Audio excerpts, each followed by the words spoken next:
Hello friends, this is Ajay Khulla wishing you a very warm welcome to the 13th episode of ज़िंदगी ऐसी है पहेली। आज मैं आपके साथ अपने व्यूज़ शेयर करना चाहता हूँ कि मैं ऐसा महसूस करता हूँ कि हम सब मनी को बहुत ज़्यादा इम्पोर्टेंस देते हैं और कभी कभी तो हम मनी के ऊपर इतना ज़्यादा फोकस्ड हो जाते हैं कि हम बहुत अच्छी अपॉर्चुनिटीज़ मिस कर जाते हैं। मैं ये मानता हूँ कि मनी बहुत इम्पॉर्टेंट रोल प्ले करता है हमारी लाइफ में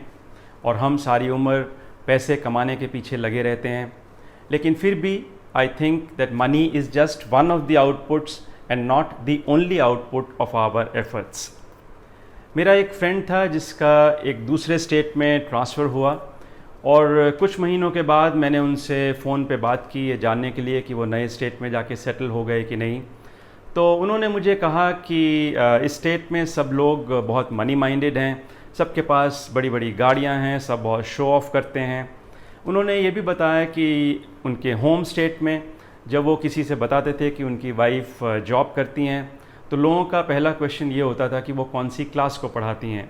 और ये नए स्टेट में जब वो किसी को बताते थे कि उनकी वाइफ स्कूल में पढ़ाती हैं तो ज़्यादातर लोगों का ये क्वेश्चन होता था कि उनकी सैलरी कितनी है। तो यहाँ पर हम ये देख सकते हैं कि लोगों का फोकस थोड़ा मनी की तरफ ज़्यादा है। अब मैं आपके साथ एक और एग्ज़ाम्पल शेयर करना चाहता हूँ अपने फ्रेंड का, जिन्होंने एक इंस्टीट्यूट ज्वाइन किया और उसके कुछ महीनों के बाद वो इंस्टीट्यूट ने ये डिसाइड किया कि इंस्टीट्यूट ने इंडस्ट्री प्रोजेक्ट्स हैंडल करने चाहिए। देखते ही देखते उनको एक दो इंडस्ट्री के प्रोजेक्ट्स मिले तो उन्होंने एम्प्लॉयज़ के लिए ओपन किया कि जो भी इन प्रोजेक्ट्स के ऊपर काम करना चाहता है वो कर सकता है। लेकिन देखने में यह आया कि कोई भी एम्प्लॉय इन प्रोजेक्ट्स के ऊपर काम करने के लिए इंटरेस्टेड नहीं था, क्योंकि एम्प्लॉयज़ को इसके लिए कोई मॉनेटरी बेनिफिट नहीं मिल रहा था। तो मेरे फ्रेंड ने अपने कलीग के साथ इन प्रोजेक्ट्स के ऊपर काम किया। उन्हें काफ़ी रिसर्च करनी पड़ती थी, टाइम एंड एनर्जी इन्वेस्ट करना पड़ता था and over a period of 4 years दोनों ने मिलकर करीब 15 प्रोजेक्ट्स के ऊपर काम किया। तब उन्हें रियलाइज़ हुआ कि उनकी नॉलेज काफ़ी इंक्रीज़ हुई, उनका confidence level, skills and expertise काफ़ी डेवलप हुए और इन प्रोजेक्ट्स के लिए जब भी वो इंडस्ट्री के साथ इंटरेक्ट करते थे तो उन्हें बहुत कुछ सीखने को मिला और उन्हें ये भी रियलाइजेशन होने लगा कि अब ये इंडस्ट्री प्रोजेक्ट्स एक नया एवेन्यू है जिस पे दोनों मिलकर काम कर सकते हैं। तो दोस्तों,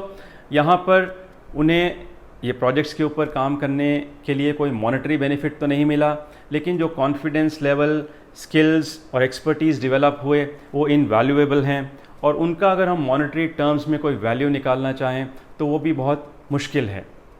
तो इस तरह से हमें ये समझना चाहिए कि हमारी एफ़र्ट का जो आउटपुट है वो सिर्फ मनी ही नहीं होता, लेकिन और बहुत सी बेनिफिट्स हमको मिलते हैं और हमें इन सब को